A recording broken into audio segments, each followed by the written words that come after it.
Hi, good afternoon. This is the class on latent variables and variational Bayes. I'll make a few, well, let's first start with a question on Piazza with respect to the assignment, with respect to the request if we can assign the assignment before the break.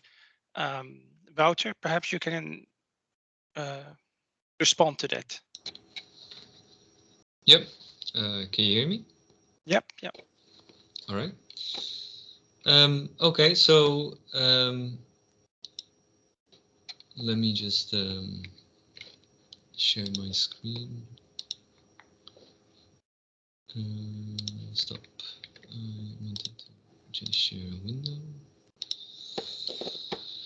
Yeah, so Heather asks, I was wondering if the individual assignment could be announced before the Christmas holidays. This is because the assignments for other courses they also have to end in after the Christmas holidays.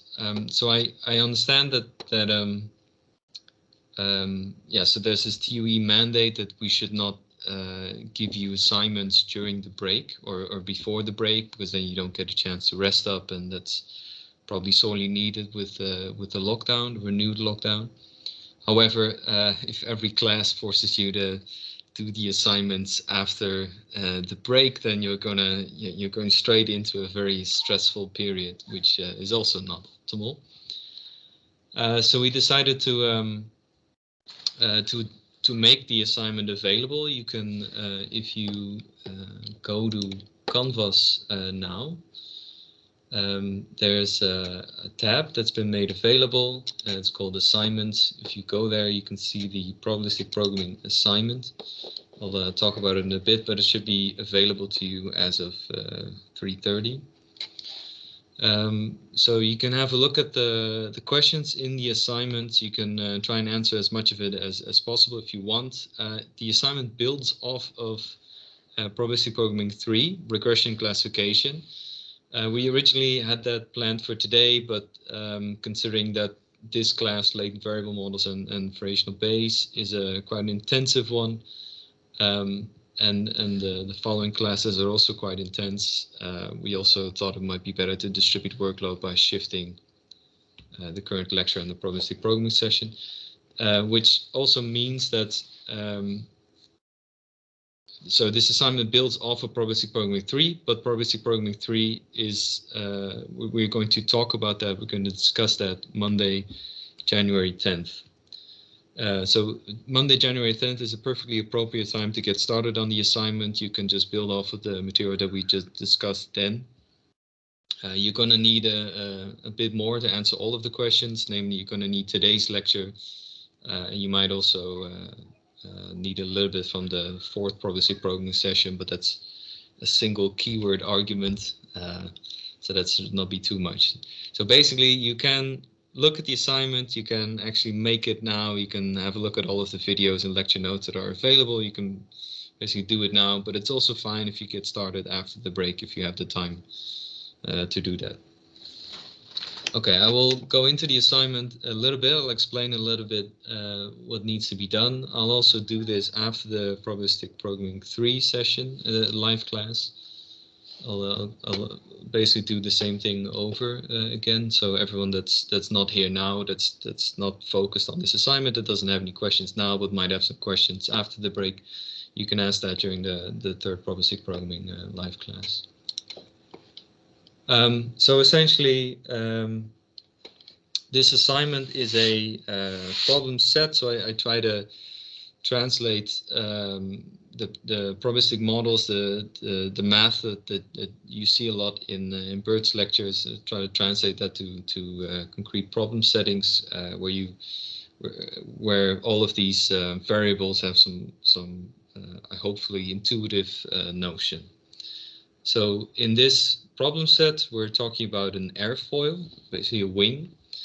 So NASA studies these wings. It has put them in wind tunnels, and so various design factors of a wing basically affect how much the wing will vibrate during flight, or oscillate essentially, resonate during flight, and as it resonates, as it oscillates, as it vibrates, it makes noise. So NASA has done this extensive study. This is actually from the 1980s, extensive study on various design factors of wings and how they generate noise themselves. So if you want an airplane that is silent, then you need to optimize for that in your design factors. So, but this assignment is essentially, we have this this problem description with a reference if you want more detail on that. But here you have two examples. It's purely like, does the wing have a sharp tip or does it have a blunt tip? And so I've pulled data from this study, and I've split that into a training set and a test set. And if you look at the training set, if you plot frequency of the wing vibrating against sound amplitude level, you'll see this this wonderful relationship that's not linear. And in the probabilistic programming session, we treat linear regression, and Bert has treated nonlinear regression with these Bayesian expansion functions during his lecture. And so this assignment is essentially about applying polynomial regression to this problem. So in Bert's lecture on regression, there is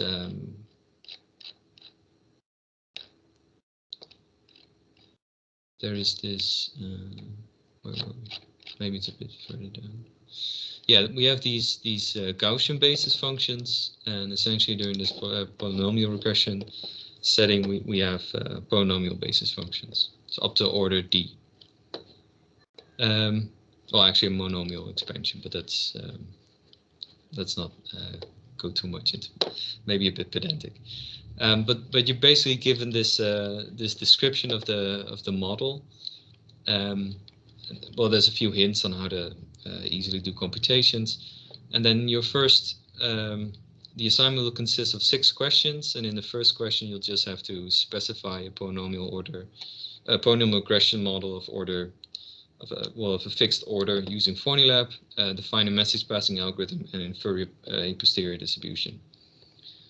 Then in question 2, compute the posterior predictive distribution for this this model with your computed posteriors, parameter posteriors for the regression coefficients. In question 3, we'll be computing the maximum likelihood estimate as well, and we'll be comparing the mean squared errors of both point estimates on the test data. Then in question 4, we're going to the likelihood function will have an unknown precision, and we're going to simultaneously estimate that precision parameter as well as the regression coefficients. So again, you'll have to specify a probabilistic model, define a message passing procedure, and then infer 2 sets of posterior distributions. Then we're again going to compute a posterior predictive distribution for the test data, visualize that, and in the final question we'll be rerunning that same model from question 4, but then for polynomials of order D is 1 to 5, and then we'll use free energy to select an appropriate polynomial model order or order for the polynomial. And so if you, these 6 questions in total are good for 10 points, which correspond to 10% of your grade. Yeah, so you can find the assignment on Canvas. There's a short description here, and there's the link to download all of the files. There's a zip file that contains the notebook that I'm showing you here. Contains the workspace. That's the same workspace files that we've been using for all of the probabilistic programming sessions. There's 2 data sets. That's the ones that I just talked about, the ones that I pulled from this study on airfoils. Then 2 figures, that's these 2. They're just as an example of what a design factor is for an airfoil. And yeah, you basically just have to fill in your code here, these cells. And yeah, so please read all of the questions carefully. So you can see that every question has a few steps. So read them carefully, make sure that you've actually done everything that's asked of you for that particular question. Once you're done, go to, you're just filling in this assignment notebook. So If you're done, go to kernel, restart and run all to make sure that all of your code works as intended. Then rename the file. This is important. Rename the file to probabilistic programming assignment and then your name. And then upload the file to Canvas. So Canvas keeps track if so you're logged in, so you're student X, and student X has uploaded their file, and so I should be able to tie your assignment file to you as a student, but just in case, I'd like you to name the probabilistic programming assignment file as well.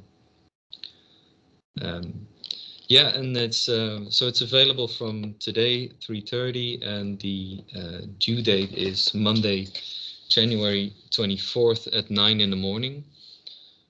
So originally we were going to start Monday, January 10th at 9 in the morning, and you would have 2 weeks to do this assignment, and now you have a bit longer.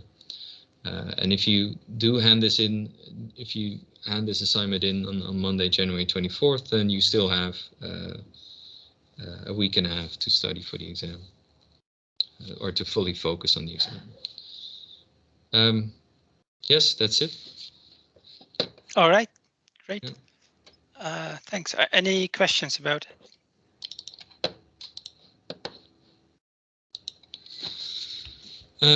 How many hours you estimate we would spend on this? Well, without revealing too much, so the assignment is not too different from the probabilistic programming session 3. It contains, or most of the questions asked refer back to material that either Bert has discussed explicitly or in the live class. There's, yeah, and there's also a little bit of material for probabilistic programming 4. So there's very little sort of figuring out that you have to do. It's just basically, have I understood all of the material that Bert and Wouter have told me? Put that together. I would argue maybe a day or 2 days that you should work on this. Can we ask questions if we get stuck? So you can ask questions on Piazza. I will do my best to answer those questions without revealing the answer. If the questions are Julia related, I'll respond right away. So if you say, I want to do this, but I tried the Python way, that doesn't work in Julia, I can't figure it out from the Julia documentation or from other websites, other online resources, then just ask it on Piazza and I'll tell you how to do that in Julia. Formulab itself, most of the commands that you'll need to complete this assignment are shown in the probabilistic programming session. So there are no commands, no Formulab specific commands that you need to pull off of Formulab's documentation that are not in the probabilistic programming session. So that should be fine. Yeah, and mathematical questions like how do I compute the posterior predictive distribution? Yeah, that's something to rewatch the live class sessions on regression for, and also in the future live classes you can ask, hey, I wasn't paying attention, I still have this question on how to compute a posterior predictive distribution for a regression model. How should I deal with this? I think that's an excellent question to be asked during the live classes. And of course Monday, January 10th, we'll start with probabilistic programming 3. That'll be the first live class after the break, and we can get into detail there as well. All right. Super. Then we go to the new lecture on latent variables and variational Bayes. And yeah, I usually give a summary, but I also give very long-winded answers. So in the interest of time, I suggest we go straight to the questions. Are there any questions on the lecture notes or anything related to the lecture latent variable models and variational Bayes? You can raise your hand or write something in the chat, either way.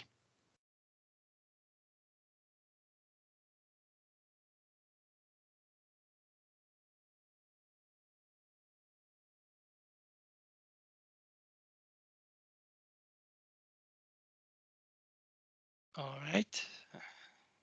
Just a second. I found the lecture note always harder Then exercise.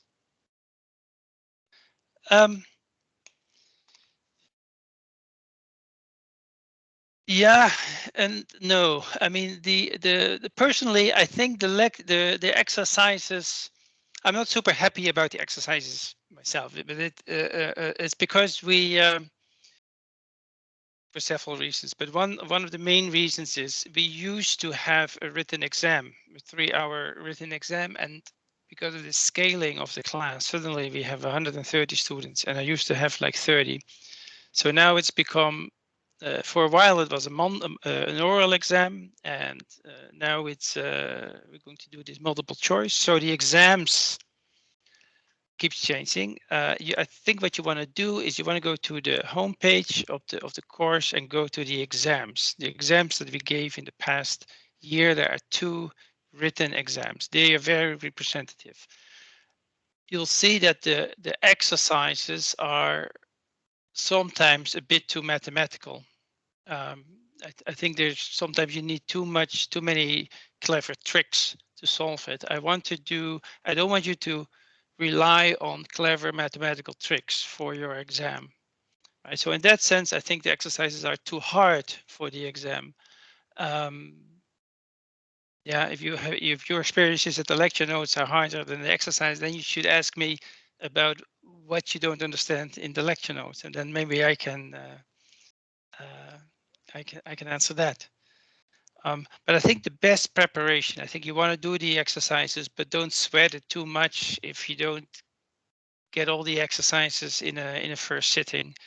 I think it's good if you understand the exercises after, let's say you can do half yourself, and then the other half you just read what the solution is, and then you say, okay, I learned from that, and perhaps next time I can do that.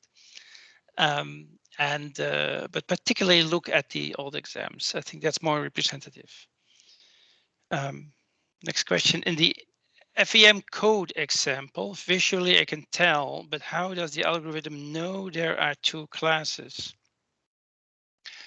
Um, it well, what it will do is it will basically collapse the other classes to variance 0. All right. They will just not be proper Gaussians anymore.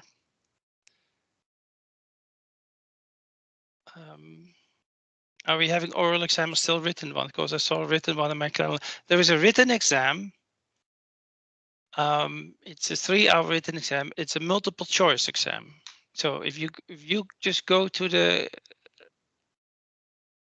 yeah, I mean, go to the homepage of the class. I can show it to you if you want. But I think you should have found that by now, right? Let's see. I will share my screen.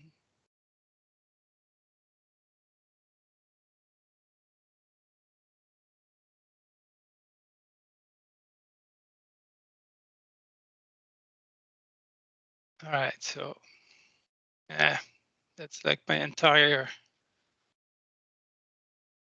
that's the entire screen.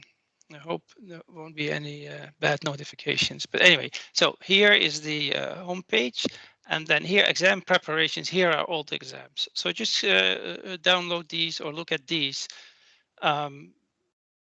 Last year we had written exams, multiple choice, and this year they're going to be in the same format. So this here, I think, is more representative of the exam than the lecture or than the exercises. Yeah.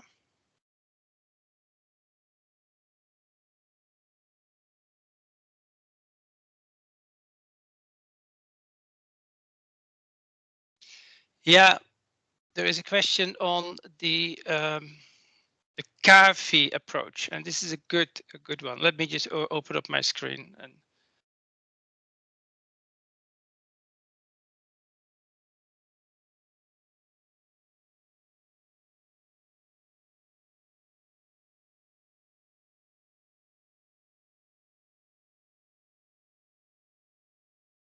Okay, so I think you should see my my screen now.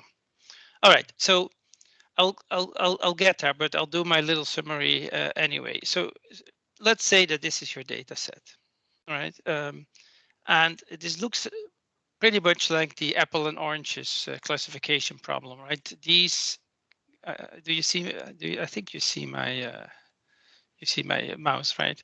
This could be the apple class. This could be the orange class, and if you were given the label and the features, you have just a generative classification, just a classification problem. You could solve it by generative classification. Fine. But now you're given exactly the same data set, but I don't give you the label. So I don't tell you this is the red one and this is the blue one. Instead, they're all green. And I still want you to solve this problem. I still want you to build a model for this. So what we'll do is we'll say, oh, we'll build exactly the same model. If you go back to your generative classification class, you'll see, oh, given the class, I'm going to have a Gaussian distribution for the features and have a categorical distribution for the class prior. So exactly the same. The only difference is for the class label, we wrote a Y instead of a Z. And the only reason why I do that is just to indicate that this variable, this class label is not observed. This is now, yeah, just a hidden variable, just like parameters. But there's something special about this hidden variable, these class labels, namely for each observation, I get a new class label. As you can see, the parameters mu and pi and sigma, they're also hidden. They're also not observed, but they are global variables, right? They are, it's not that if I extend my number of observations that I get more parameters pi. The number of parameters pi is just linked to the number of classes, but not to the number of observations. And but for Z, the class label, that's not true. I mean, every observation, I have a new class label. So we so that's all. They are latent variables. Actually, the pi's and mu's are also latent variables, but this is kind of special. Can I still solve this problem? Can I still estimate posteriors for pi, for mu, for sigma, and for z, given x of n? I only observe x of n. Can I find the parameters? Can I find the z's? Well, not just by doing, well, you can write down Bayes' rule, sure, but you'll find out that if you do that, you're not going to get an expression that you can solve analytically.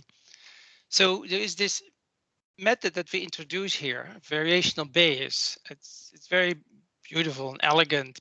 It's also a bit complex to understand in the beginning, but we built a function of the posterior. It's actually this function. It's technically it's a functional. Functional means it's a function of the function.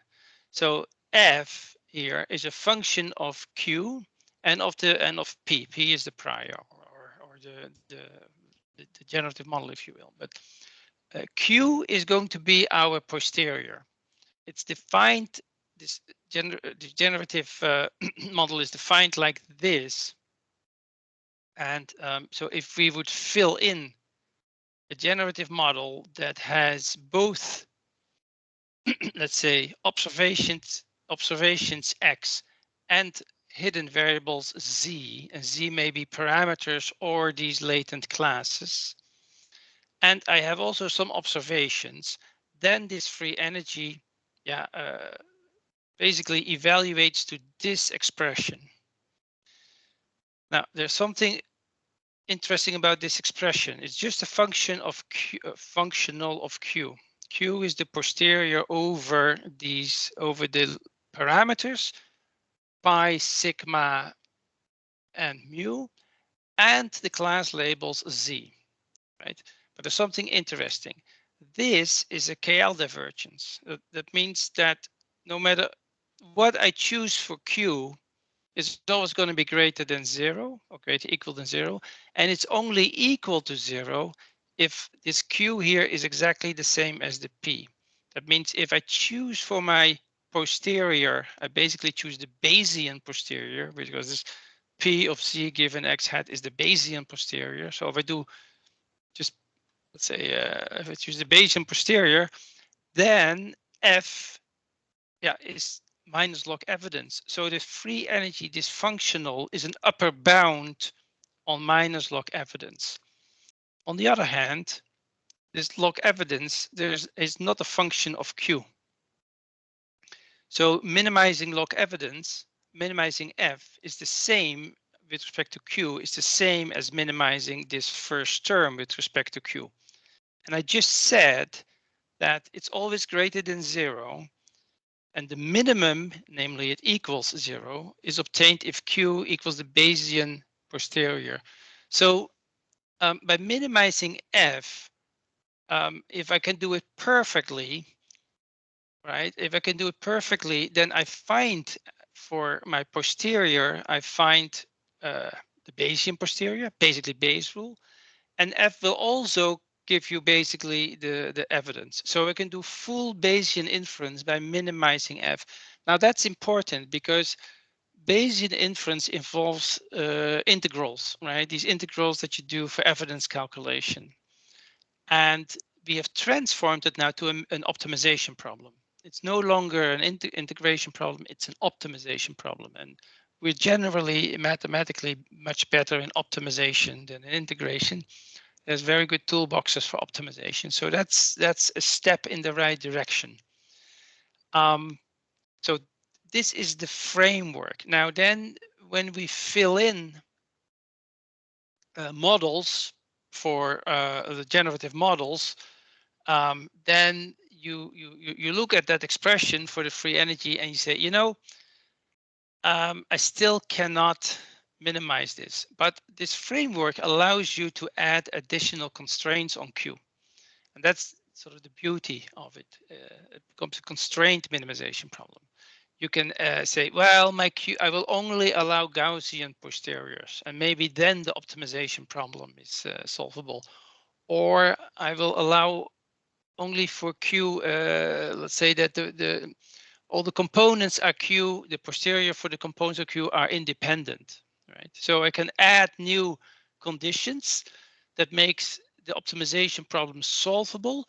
The price that I pay is, then I will probably not, if I minimize this, I will probably not go all the way to the global minimum. So I'm going to get some rest value here that is greater than 0.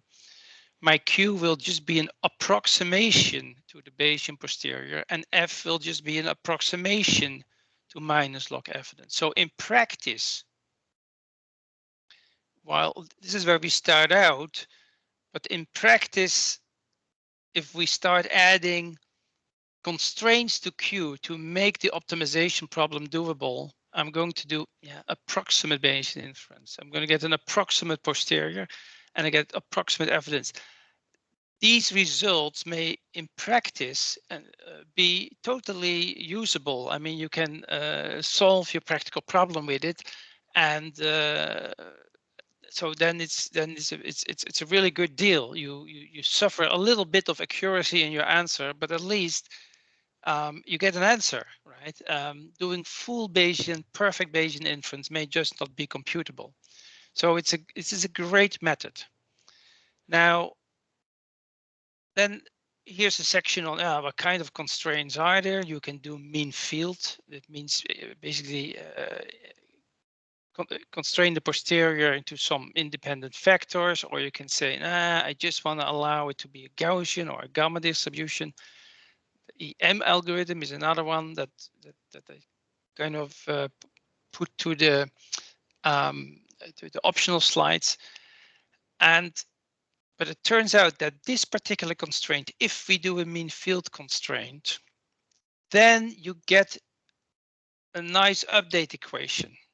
You get, the optimal posterior for Zj, so for one of the components, is this expression. I take my generative model, the log of it, and I take the expectation. I have to plug in here for the observations z, right, x.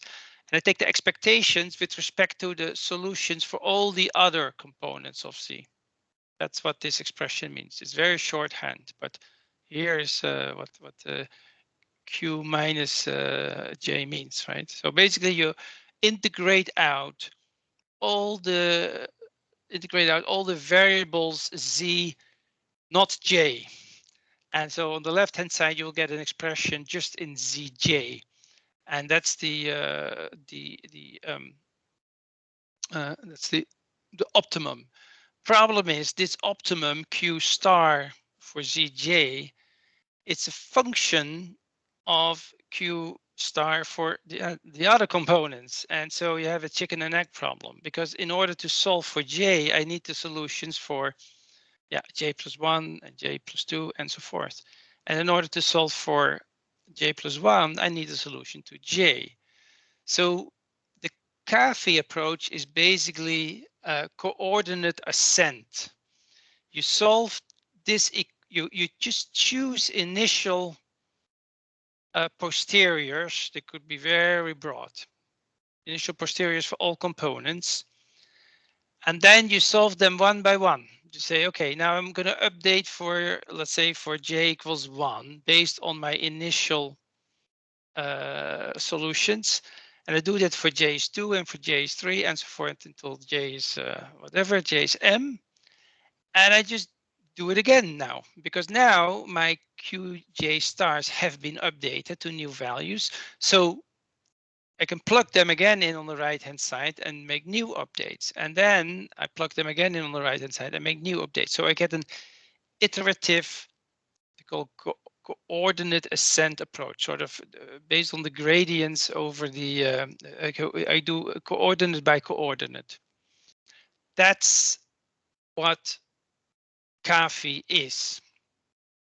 And then, so coordinate ascent, variational inference.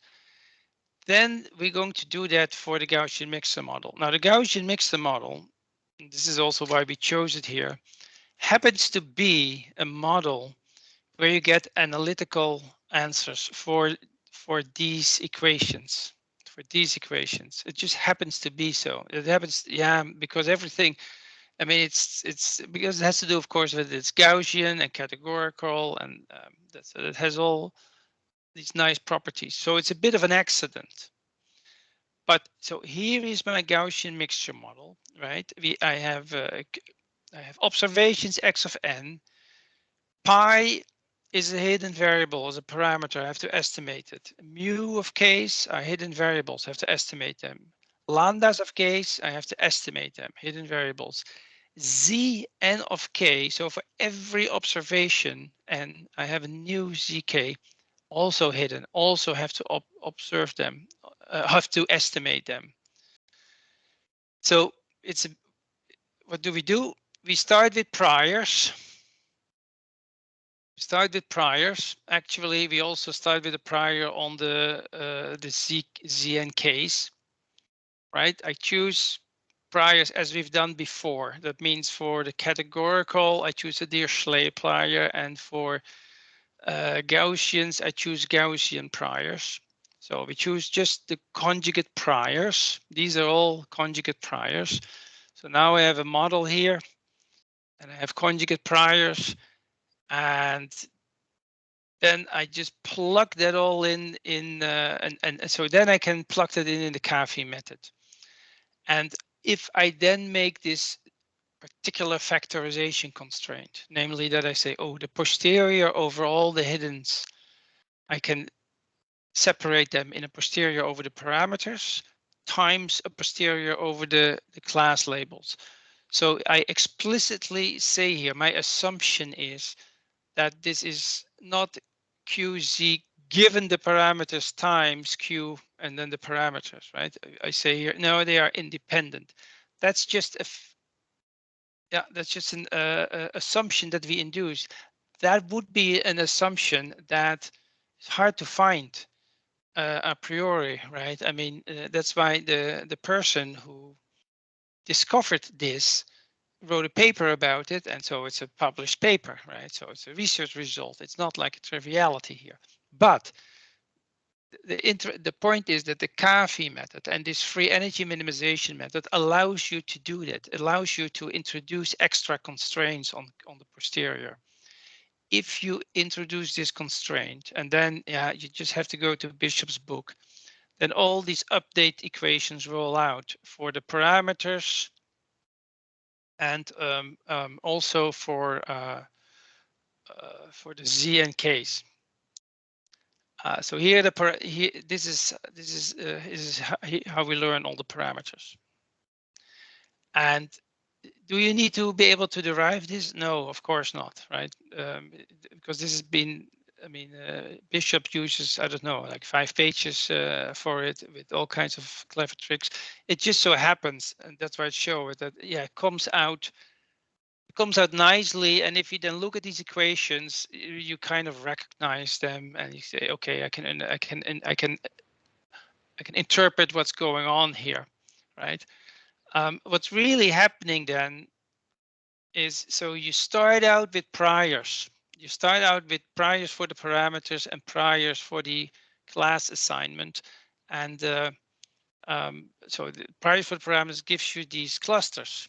Here you go, you give these clusters. And then you say, well, given so the class assignment, let me update the posterior over the parameters. And that means that these clusters, they just, these ellipses, they just change position. And then we're going to compute Q over the C and Ks. The Q over the C and Ks is the posterior class assignment given the clusters, right? Given these ellipses. So now each dot is going to get a color depending on how close is it to any of these clusters. And then once the dot have been renumbered, so we have now assignments for Z and K, well, we can just solve a classification problem again. Because now we have an assignment to the class label. So we solved then, so the ellipsis change, and then the assignment of the data to the ellipsis changes, and so forth and so forth. And after 12 iterations, you kind of, you find this. Right, you find basically that this data set we model by these, what is it, 3 clusters, and this data set we model by these 3 clusters.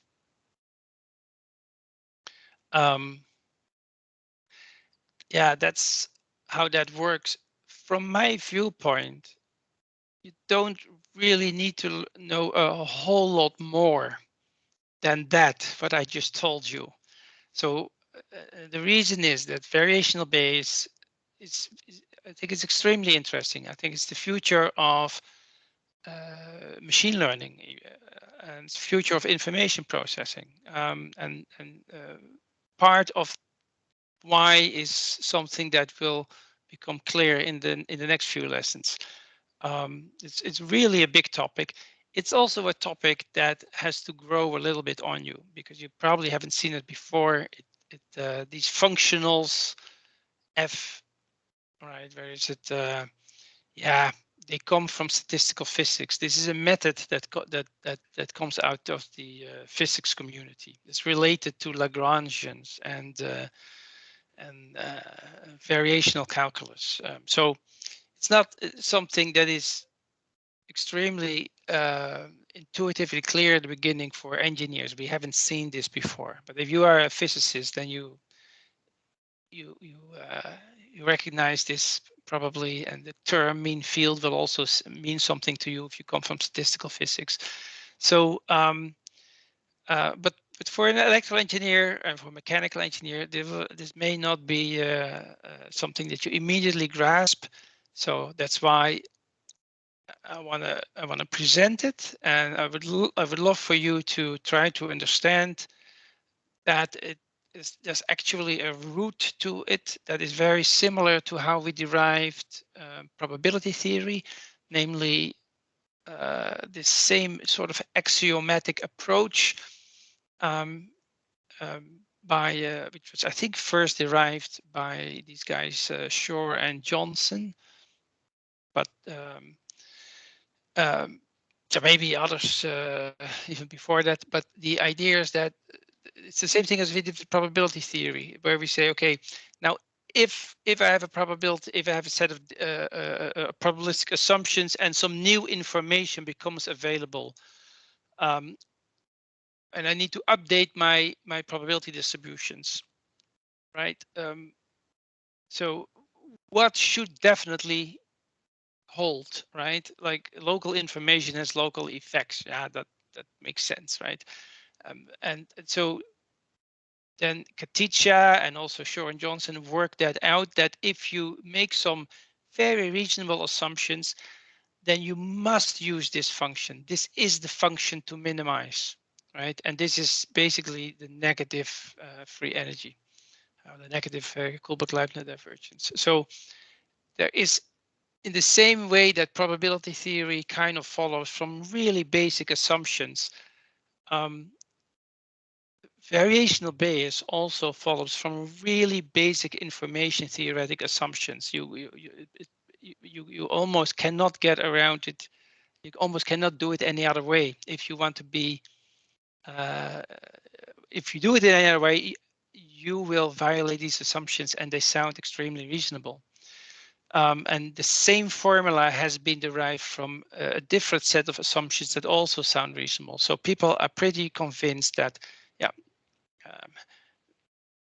the method of maximum relative entropy, or the method for minimizing free energy, is the correct way for doing inference. It also completely consistent with Bayes' rule. It's just that this is a bit broader, that we say, well, the new information to determine a posterior not necessarily is just new data, new observations, but it could also be constraints, right?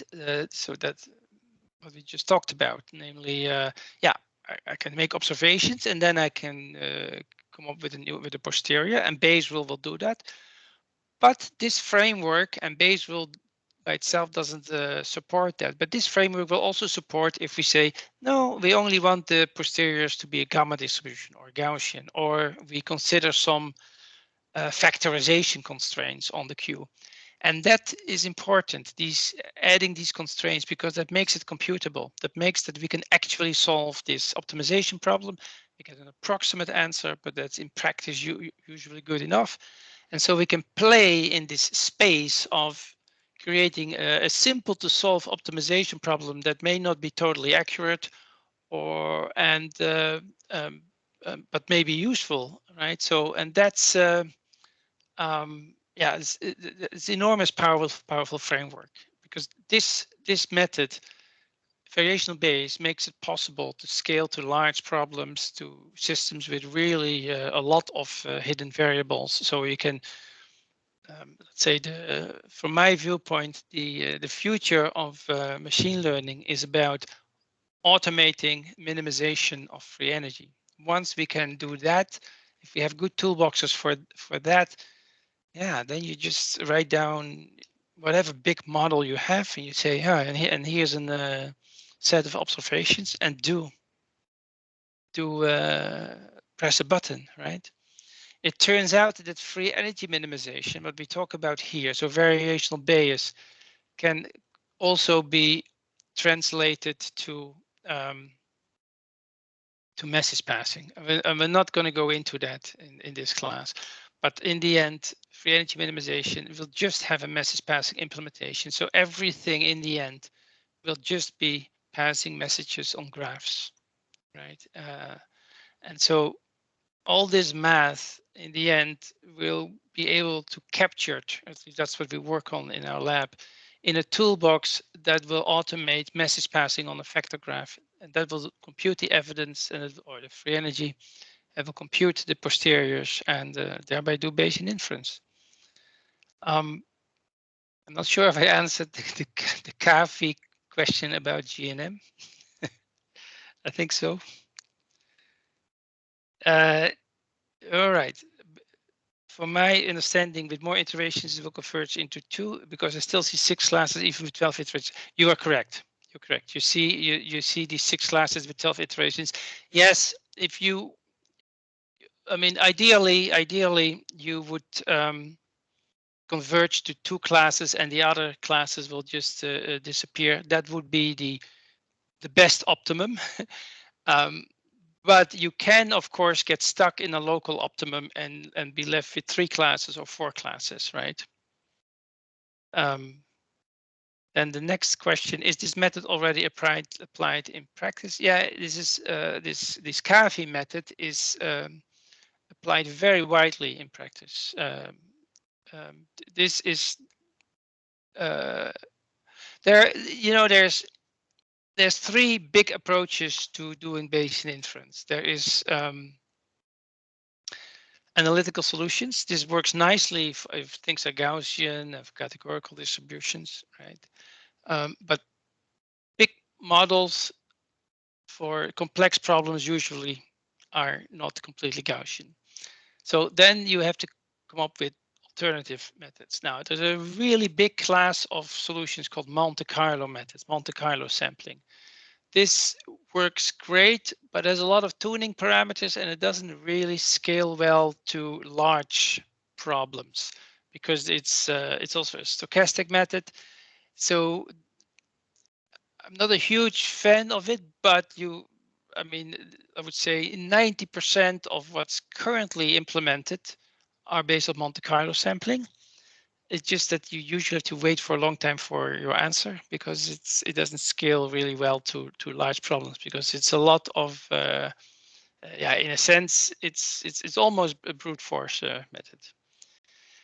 Then the last decade we see more and more variational inference. The kafi method is really the standard variational Bayes method, and it's growing very rapidly because it scales much better to large problems. And so I think the future is for this kafi method. And there are also some good toolboxes now for the kafi method. We're building one based on message passing. The other toolboxes out there are not based on message passing, generally speaking. But yeah, so this is the method that is more and more used, and more than 10% now. I would say it's yeah, it's almost in the research community, it's just as popular as the Monte Carlo method.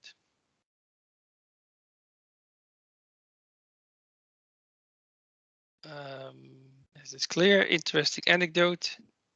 This is a US patent by Bishop for a variational inference engine. Yeah, I added it. I was inspired to Google when Bishop first started to working at Microsoft first started to use variational inference for some of their problem settings. Apparently, this is a U.S. patent from 1999, which I think. Okay, well then it's almost expired, right? So it's good. Yeah. Exactly. Yeah, but I mean, I think you know, variational Bayes is probably the method of the future for Bayesian inference and the future of machine learning in general. Now, it's not a method I think that you want to derive manually, right? So I think what will happen is there will be a large research community working on toolboxes, packages for automating variational Bayes. And so we call these packages probabilistic programming packages. So in the future, machine learning will be a lot easier because you will be able to define your own generative models, your own hypothesis of how data is generated. Then you code that in a probabilistic package, right? Probabilistic programming package, and then you choose your method for doing Bayesian inference. And that the method is going to be either Monte Carlo sampling or it's going to be a variational inference. And that will give you a posterior and evidence. And then you can compare that to another model, and you can compare the evidence and say, well, I prefer this model or that model. So that is going to be, I think, the future of Bayesian, of Bayesian machine learning, but also machine learning in general, because I think machine learning in general is going to go more and more towards Bayesian machine learning.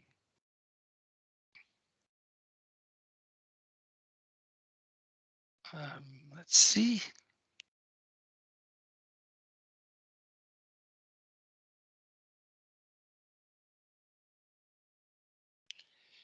Xiao Kai, go ahead.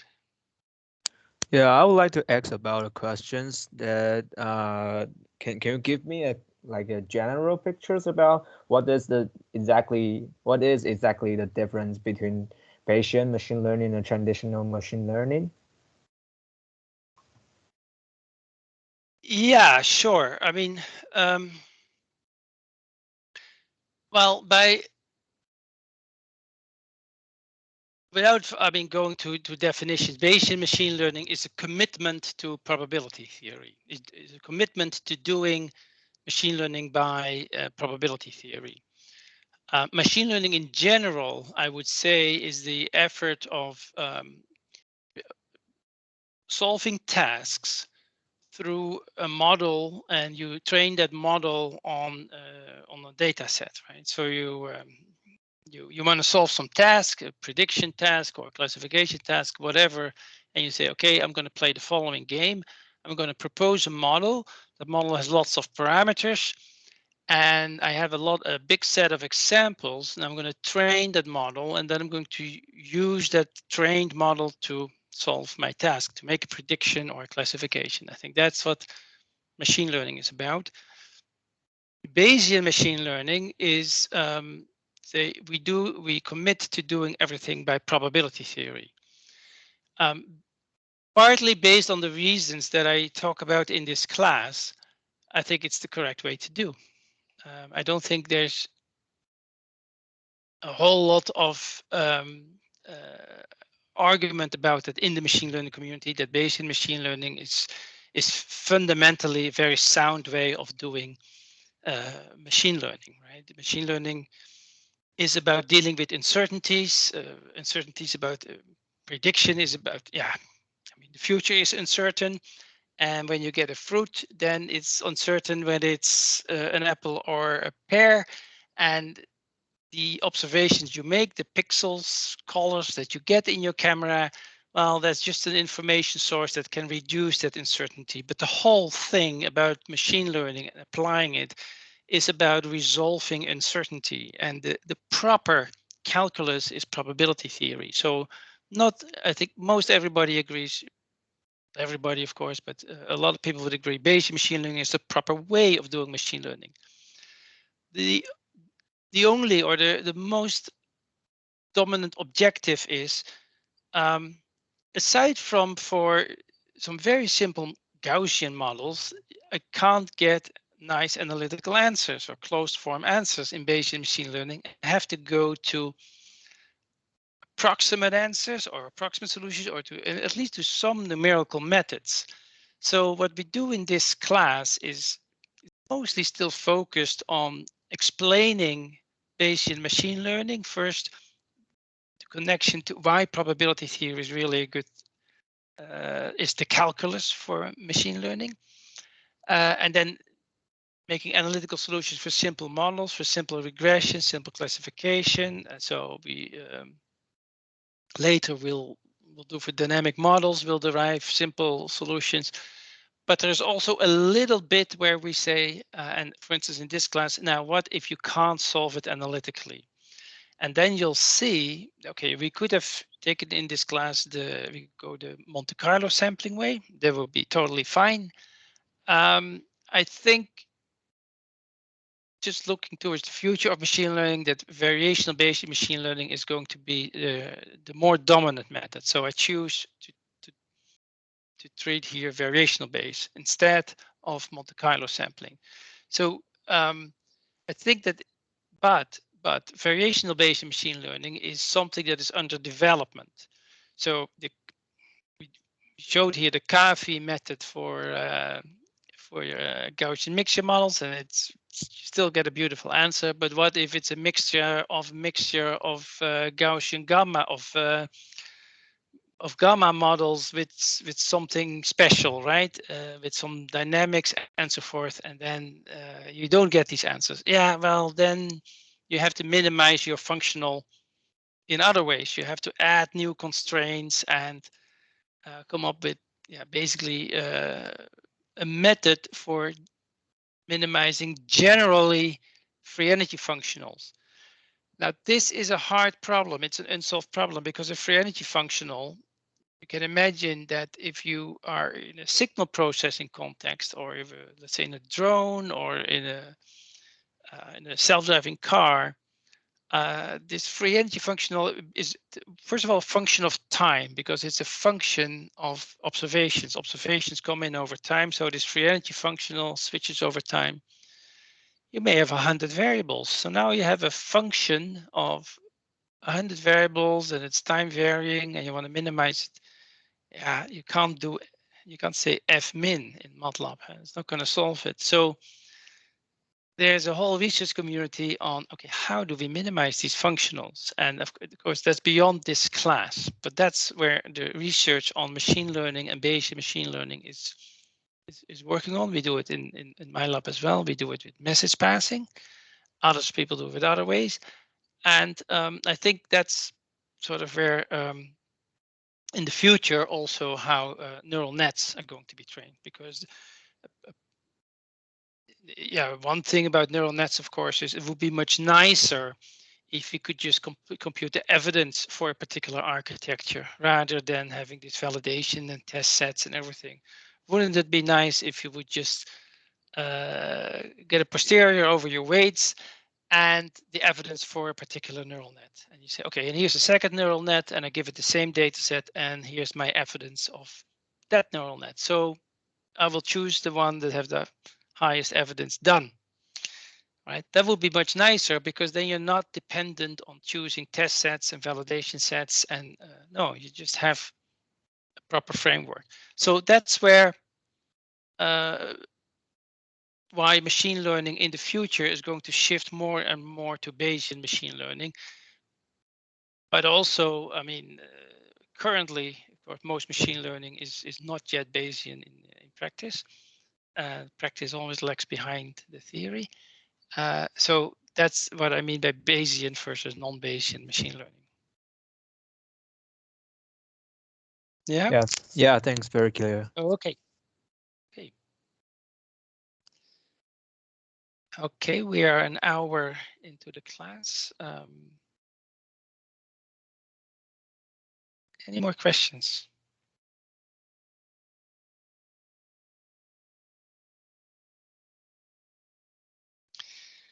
All right. So just to summarize this, from my viewpoint, this is a difficult lecture, right? I think there are 3 fundamental lectures in the whole class. That is the probability theory.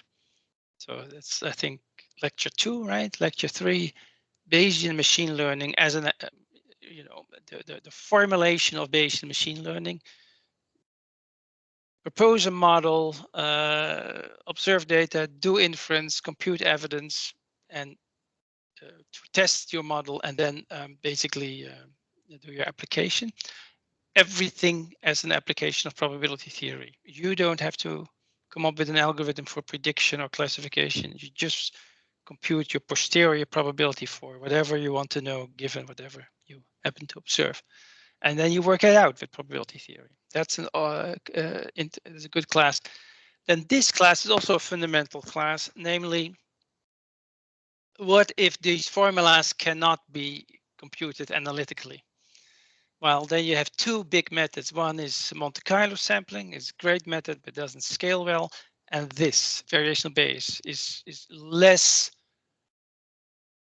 maybe less studied, and just maybe 10 years old in the machine learning community.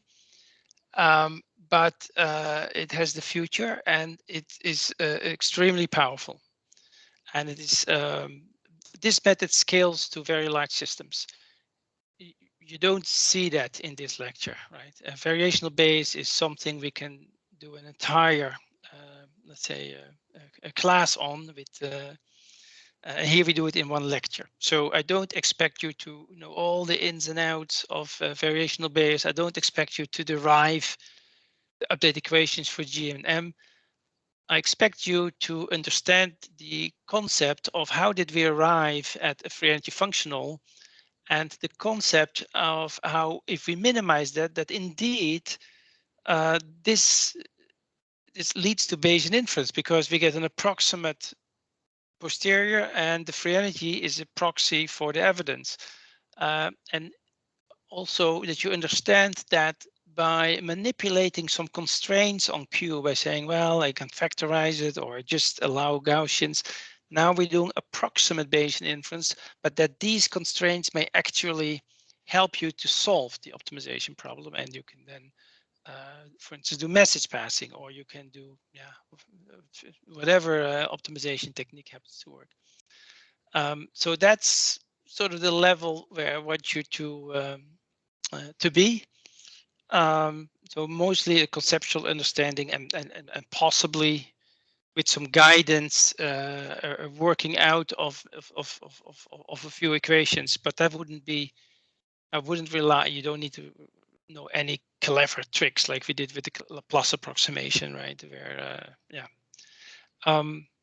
so that's about this class. It's an important lecture, but don't panic if it's not entirely clear at the first read, right? That's not the objective. Yeah, with that, I wish you a great holiday break. Hopefully you get some rest, and yeah, then we'll see each other. Well, I think it's the 10th, but I believe it's the 10th, right? So till then, and feel free to keep sending stuff in Piazza. We will. I will look at it once in a while. I'm going to stop the recording.